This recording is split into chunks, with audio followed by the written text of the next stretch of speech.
A paz do Senhor a você e família. Vamos então estar meditando outra vez na bendita palavra de Deus.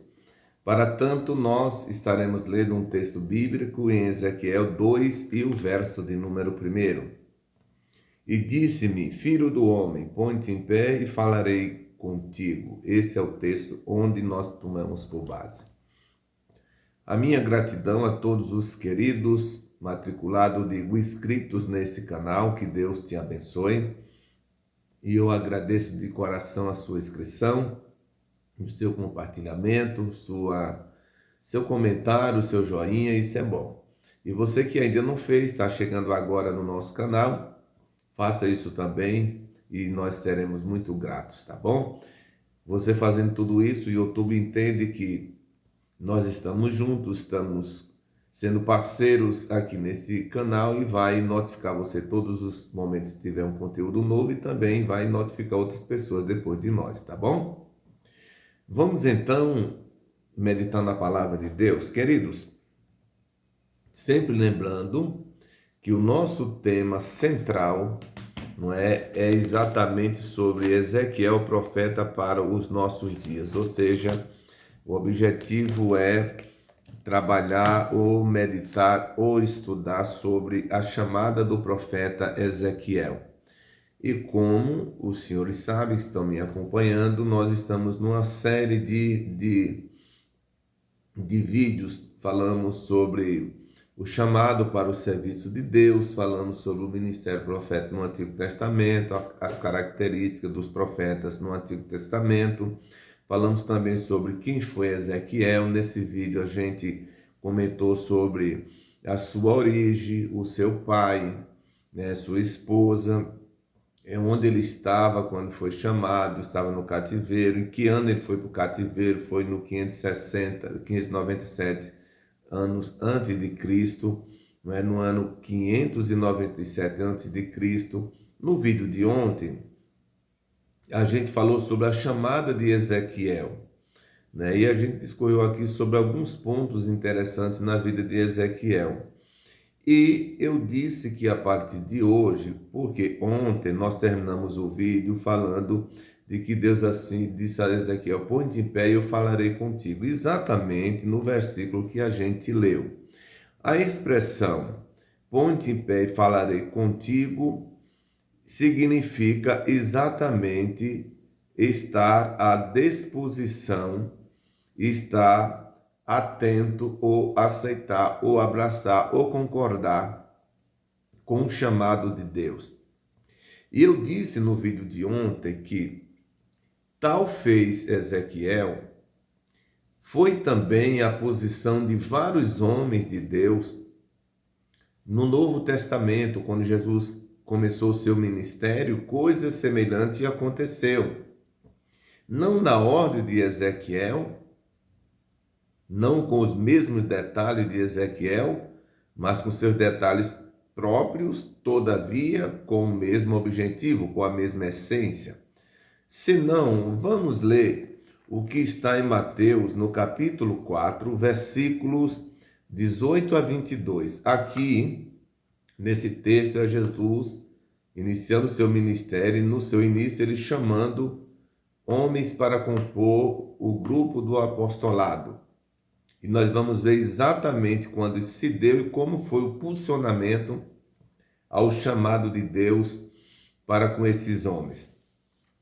Mateus 4, 18 a 22 nos diz o seguinte: E Jesus, andando junto ao mar da Galiléia, viu a dois irmãos, Simão, chamado Pedro, e André, os quais lançavam as redes ao mar porque eram pescadores. E disse-lhes, vinde após mim, e eu vos farei pescadores de homem. Então eles, deixando logo as redes, o seguiram. Adiantando-se dali, viu outros dois irmãos, Tiago, filho de Zebedeu, e João, seu irmão, num barco com o seu pai Zebedeu, consertando as redes, e chamou-os, e eles, deixando imediatamente o barco e o seu pai, seguiram. Vejam que são duas ocasiões que ocorreram aqui. Em todas as duas ocasiões, os chamados logo se identificaram e concordaram com a proposta feita por Jesus e o seguiram. Aqui está exatamente baseado no que Deus disse a Ezequiel: ponte em pé e eu falarei contigo. Que eu disse que essa expressão tem a ver se dispor ao chamado de Deus. E isso se repete no Novo Testamento, exatamente provado no texto que a gente acabou de ler. Jesus estava querendo formar o grupo dos seus discípulos e depois que ele tomou essa decisão, ele sai à procura. E ele foi na beira do rio onde eles estavam pescando e chamou. Um estava lançando as redes, outro estava consertando, e disse: vinde comigo. E eles logo deixaram e seguiram, ou seja, se colocaram de pé. Comparando com a linguagem de Ezequiel, considerando a linguagem de Ezequiel. Nós temos uma outra referência que está em 9:9 de Mateus. Olha o que nos diz o texto sagrado. Jesus, passando adiante dali, viu assentado na alfândega um homem chamado Mateus e disse-lhe: segue-me. E ele, levantando-se, o seguiu. Outro chamado. E o homem chamado logo se identificou e seguiu a Jesus. Aqui aconteceu com Mateus. Mateus, ele trabalhava em uma bilheteria, cobrando imposto para o governo romano, que na época Israel estava subordinado ao governo romano. Ele era cobrador de imposto. Jesus quis levá-lo consigo, foi aonde ele estava e disse: segue-me, e ele seguiu. Conforme alguns estudiosos, diz que Mateus ele tinha um bom salário. Ele era bem remunerado no emprego onde ele estava. Todavia, no chamado de Jesus, Mateus achou mais interessante, mais proveitoso seguir a Jesus do que continuar onde ele estava trabalhando. Porque o salário de Mateus, a boa estatura financeira de Mateus, resumia-se apenas no plano terreno. A proposta de Jesus emitia ou lançava ou projetava Mateus para uma vida eterna. E Mateus entendeu de imediatamente que a proposta de Jesus equivalia a algo bem mais importante do que o que ele tinha experimentado até agora. Nós temos ainda um texto bíblico que está em Atos dos Apóstolos. Atos dos Apóstolos, no seu capítulo de número 9. Olha um outro texto que eu quero ler com os queridos a partir deste momento. Atos capítulo 9, versículos 5 e 6. Nos diz assim: e ele disse: quem é Senhor? Quem és, Senhor? E disse o Senhor: eu sou Jesus, a quem tu persegues. Duro é para te recalcitrar contra os aguilhões. E ele respondendo e atônito disse: Senhor, o que queres que eu faça? E disse-lhe o Senhor: levanta-te, entra na cidade, e lá te será dito o que te convém fazer. Aqui estará acontecendo o encontro de Jesus com Saulo.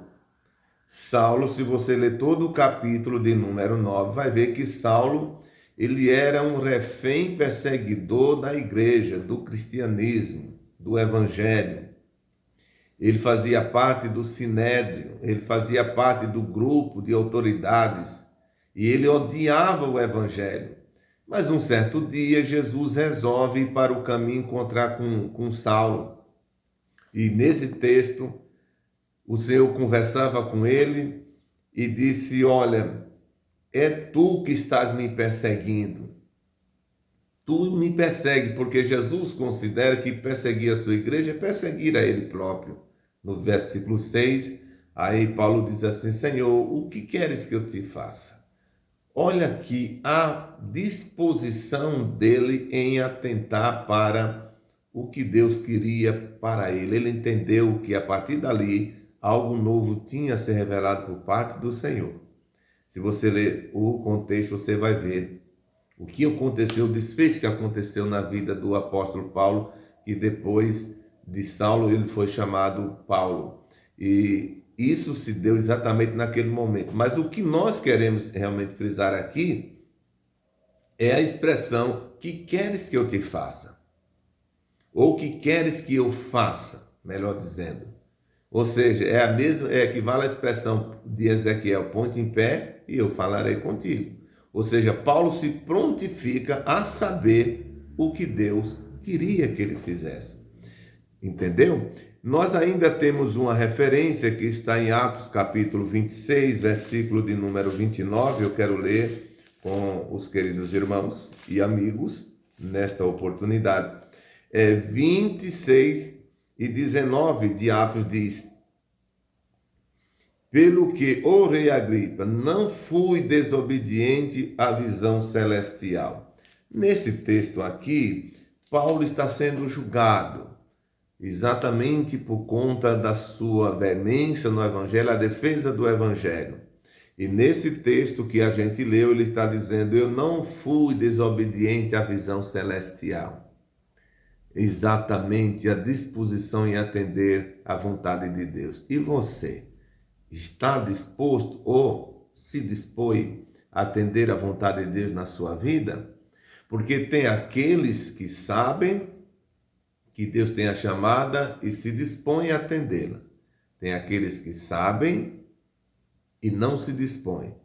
Tem aqueles que não sabem. É outra coisa. Qual a sua posição? Você não sabe? Você sabe e não se dispõe? Ou você sabe e se dispõe? Isso é com você e com o Senhor. Tá certo? Nós vamos continuar. No livro de... Nós lemos, então, entrou em mim, em Ezequiel capítulo de número 1, versículo 2, diz que entrou... Ezequiel diz que naquele momento que Deus falou com ele diz que o Espírito do Senhor entrou nele quando falava com ele e me pôs de pé. E ele diz que ouviu uma voz que falava. Aqui vemos que Ezequiel é ungido pelo Espírito para exercer o ministério profético. Aí, no momento que Deus está falando com ele diz que uma mão veio sobre ele e o Espírito Santo se apoderou dele e ele ouvia Deus falando com ele. O que significa dizer que o Espírito Santo se apoderou a partir de então da vida do profeta Ezequiel, capacitando ele para a obra que ele tinha que fazer. Hoje o Espírito Santo continua chamando e capacitando pessoas para fazer a obra de Deus. Você acredita nisso? O que é que eu aprendo entre tantas lições nesse ato, quando Deus falava com Ezequiel que o Espírito Santo veio e se apoderou, diz que entrou nele, ou seja, começou a possuir o seu interior. O que eu entendo, entre tantas coisas, eu quero frisar aqui é que ninguém pode ser útil no trabalho do Senhor sem que o Espírito Santo seja o seu cooperador direto. É isso mesmo. Em todos os momentos que Deus usou alguém, o Espírito Santo estava ali capacitando. E hoje Deus continua fazendo isso. As pessoas que são chamadas hoje continuam sendo dependentes do Espírito Santo. Olha o que temos em Atos capítulo 1, versículo de número 8. Atos capítulo 1, versículo de número 8, a gente lê o seguinte, 1 e 8 diz: recebereis a virtude do Espírito Santo, que há de vir sobre vós. Ser-me-eis testemunhas, tanto em Jerusalém, como em toda a Judéia, Samaria e até os confins da terra. Recebereis a virtude do Espírito Santo. É uma promessa. É uma garantia. O que é virtude? Virtude é poder, é autoridade.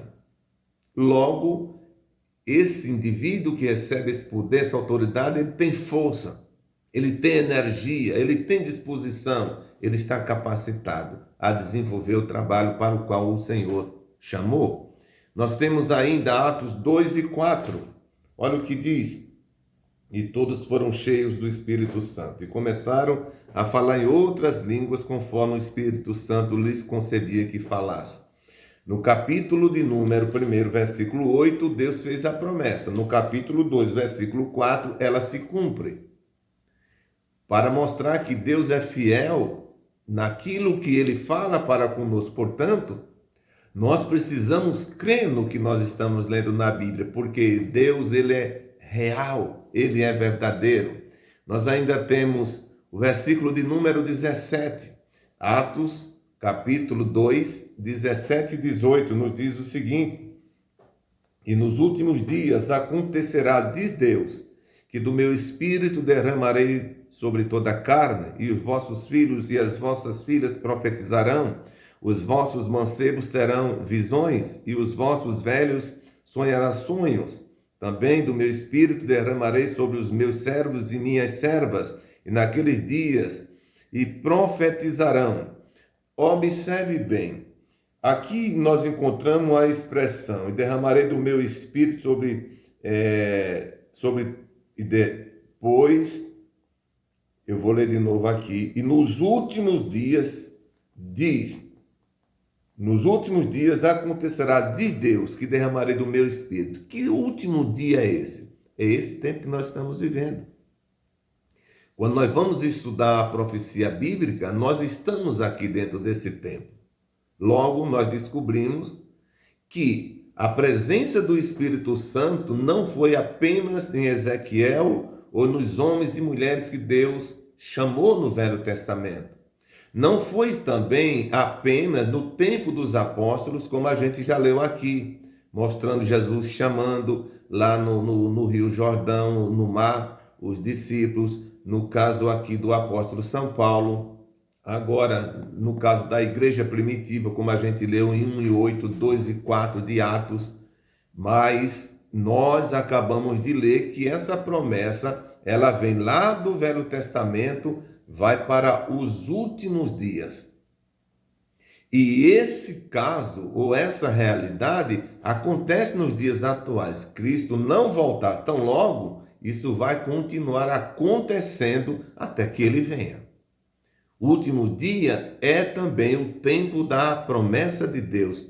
Então, queridos, nós aprendemos aqui que assim como Deus capacitou Ezequiel vindo sobre ele, o Espírito Santo possuindo Ezequiel, isso aconteceu nos dias de Jesus, isso aconteceu nos dias de Paulo, porque Paulo foi bem depois de Jesus, e é para os dias atuais, e nós vemos isso na expressão dos últimos dias.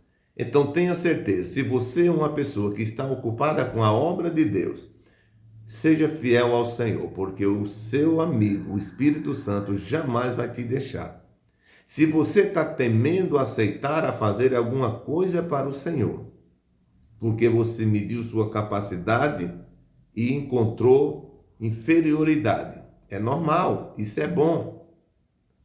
Isso é muito bom, porque nós, quando medimos a gente, e a gente se acha no mesmo nível ou superior, a gente não depende de Deus. Mas quando a gente mede a gente e vê que a gente está inferior, a gente começa a depender do Senhor. E aí é onde está o sucesso e a vitória de cada um de nós. É quando nós reconhecemos a nossa fragilidade e começamos a depender do Senhor.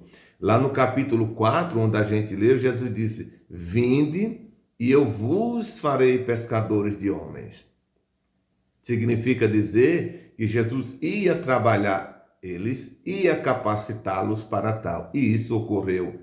Nós vemos muito bem depois da morte e ressurreição e ascensão de Jesus aos céus, o que os apóstolos fizeram no nome de Jesus.